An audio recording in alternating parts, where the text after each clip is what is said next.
This is the Hot 7 Nightly News. Good evening. It is Tuesday, 14th January 2025. I am Daniela Edwin. Welcome to the Hot 7 TV Nightly News.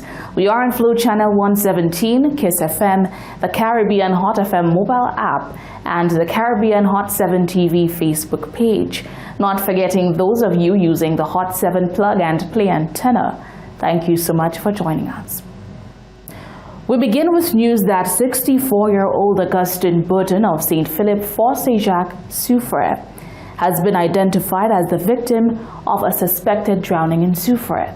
According to police reports, on Sunday, January 12, 2025, about 5:45 p.m., police officers attached to the Soufrière police station responded to a call of a suspected drowning at St. Philip. Upon arrival at the scene, officers discovered the unresponsive body of a male. The victim was later pronounced dead at the scene by a medical practitioner. No further details have been provided about this incident, and investigations are ongoing. A post-mortem examination is scheduled for a later date. The first deputy leader of the opposition, United Workers' Party, Guy Joseph, is calling for the immediate dismissal of the chief executive officer of the Millennium Heights Medical Complex, Dr. Damian Greaves. This follows statements made by the CEO regarding overcrowding at the OKEU Hospital's Accident and Emergency Department. Tracy Bakey shares the details in this report. Dr. Damian Greaves, the recently appointed CEO of the Millennium Heights Medical Complex, has faced strong criticism from the first deputy leader of the opposition United Workers' Party, Guy Joseph, over his remarks about the challenges faced by the Owen King EU Hospital's Accident and Emergency Department. Dr. Greaves recently disclosed that the department is under severe pressure, with patients experiencing long wait times for non-urgent care. In response, the hospital's management issued an advisory urging the public to seek alternative healthcare services for non-life-threatening conditions. Joseph, however, criticized this approach, arguing that it is unrealistic and dangerous to expect patients to determine whether their symptoms are life-threatening. Speaking on the issue, Joseph called for the immediate termination of Dr. Greaves as CEO of the Millennium Heights Medical Complex. You get to a point where they give you a book list to come to the hospital as a patient. The government brought in a new CEO, Damian Greaves, and his first official announcement is, if it's not an emergency, don't come to the hospital. So I am supposed to diagnose myself and decide that my case is an emergency. How do I determine that? I'm not feeling well, okay? I decide I need to check a doctor. So I'm going to go to the hospital on weekends. You don't get doctors at the health center. You don't get doctors in the private clinic. So I show up at the hospital. How do I determine that my case is an emergency?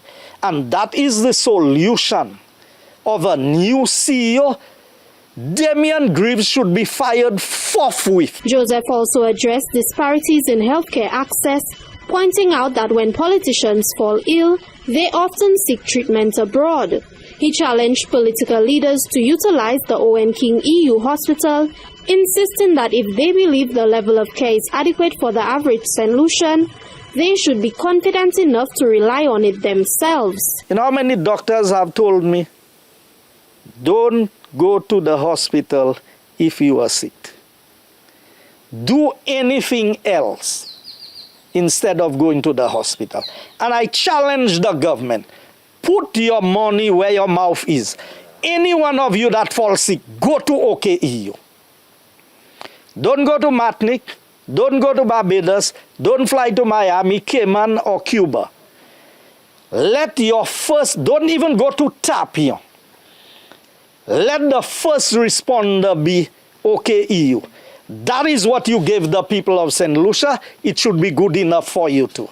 And no minister who falls sick should be flown out of Saint Lucia at the expense of the people of Saint Lucia. Joseph stated that people are dying because healthcare is not a priority of the SLP administration. He asserted that Saint Lucians deserve better. For the Hot 7 TV News, Chrissy Bakey reporting. Whilst the opposition expresses their views on the island's healthcare sector, Prime Minister Philip J. Pierre has set the tone for 2025 with a commitment to tackling St. Lucia's healthcare challenges. In his New Year's address, the Prime Minister unveiled plans for facility expansions, resource upgrades, and measures to retain skilled healthcare professionals on the island. In his New Year's address, Prime Minister Philip J. Pierre outlined his administration's plans to address some of St. Lucia's most pressing challenges. Among the key issues discussed was the state of healthcare on the island. The Prime Minister acknowledged the ongoing struggles within the healthcare system, particularly the limitations in emergency services. To address these issues, the government has committed to expanding the Grosley Polyclinic and the Betty Wells Urban Polyclinic, formerly Victoria Hospital, to better meet the growing demands of the public. Emergency care continues to be a major challenge in our healthcare system. In response to this challenge, the government in 2025 will expand the emergency facilities at the Dr. Martin Didier Polyclinic in Grosley and retrofit and reintroduce services to the public at the former emergency ward at Victoria Hospital. Plans are also in place to upgrade the Owen King EU Hospital. Prime Minister Pierre explained that his administration has been working to address the debt inherited upon taking office.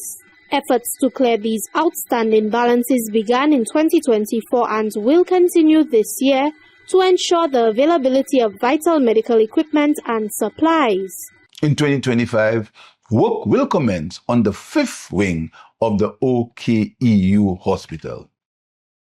In 2021, we inherited a debt of over $79 million due to local, foreign healthcare providers, suppliers of medicines and other products, thus compromising the delivery of quality healthcare in the country. Apart from increasing the financial allocation to healthcare in consecutive budgets from 2022. In 2024, an injection of $15 million into the OKEU was government's latest response to alleviate some of the challenges being experienced by this institution. The $15 million was used to clear a mounting backlog of payables that was threatening OKEU's ability to secure medical supplies.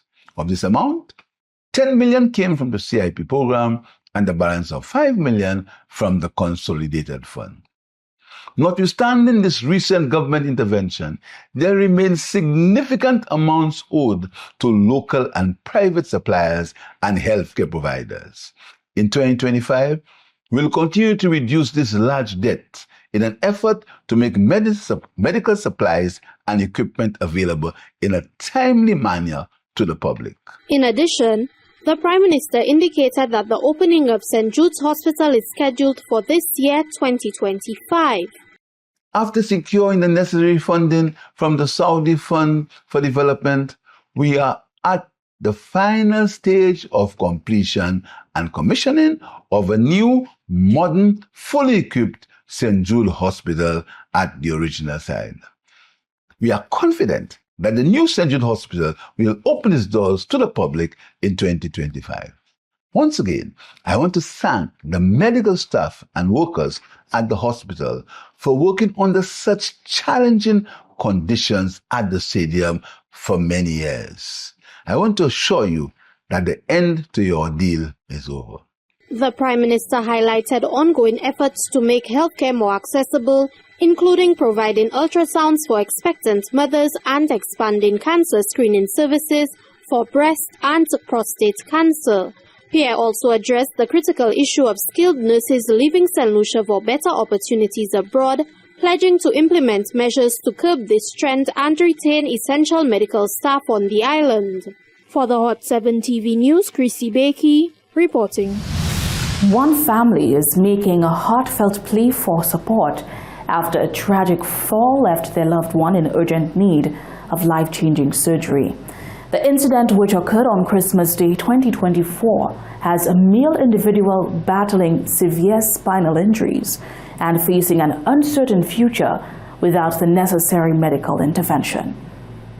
Christmas Day 2024 turned into a nightmare for the family of 38-year-old Moses Japierre, affectionately known as Spider-Man.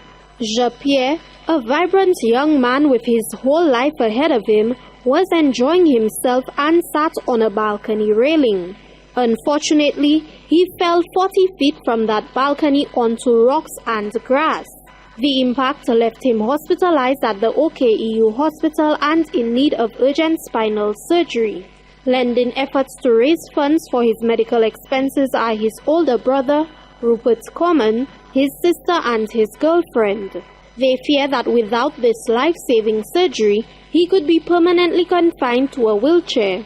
In an emotional interview, Common stated that it has been increasingly difficult to see Japierre in this condition. He's my younger brother, and he's currently at OKU, bedridden. He can't do anything much. He could move his arms, his head, but below the waist, his legs, he can't move it. So we have to do everything for him. And, it's just an accident that happened, and I cannot sit and just watch my younger brother there and not able to do much for himself. I cannot see him wheelchair bound. I just won't take it. I have to do something. Common explained that despite the donations coming in from various agencies, the family is still far from meeting the cost of the procedure. However, he remains committed to doing whatever it takes to get his brother back on his feet. I'm going to ask for help. We need help. We have a cost to meet for the surgery, the implants. OKU is assisting, NIC is assisting, the Ministry of Health is assisting, a lot of people are donating, but the cost is still over $30,000 and we still haven't met that.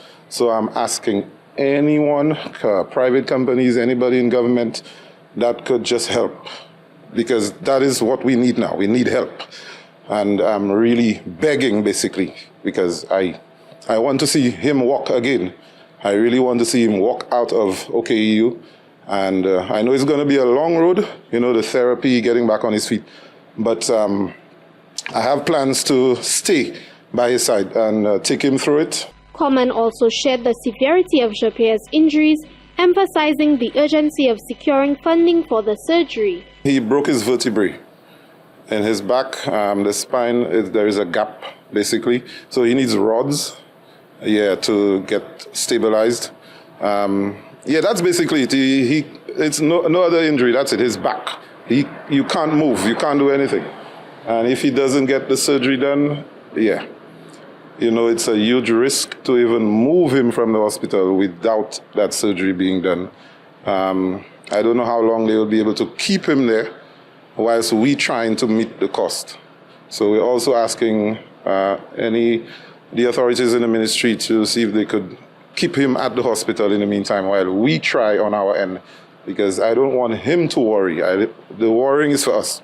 I want him to pray. I've told him that many times, keep praying and leave the worrying to us. According to Common, although traveling to Martinique for advanced care would offer the best chance for recovery, the high costs involved make this option unattainable for the family. He is appealing to the public to give anything they can towards Japierre's care. Donations can be made through a GoFundMe page created by Common or directly to Cana Neuro Services in Saint Lucia. You could go straight to Cana Services as a neuro services company at Saint Lucia. They're the ones providing the equipment and the implants. So if you want to make a donation, you go straight there and just make the payment there on his behalf. For those willing to assist, Common can be contacted at 728-9169. The family remains optimistic that with public support, Japierre will receive the medical care he urgently needs. Common also expressed heartfelt gratitude to everyone who has offered support, whether through monetary donations, prayers, or kind words during this difficult time. For the Hot 7 TV News, Chrissy Bakey reporting. Coming up next, Ministry of Commerce welcomes newly appointed CEO and Corporate Secretary of the Regulated Substances Authority. And the daughter of the soil living in Africa is setting trends with her dolls collection and soon-to-be-released Madras clothing line. All that and much more coming up when we return.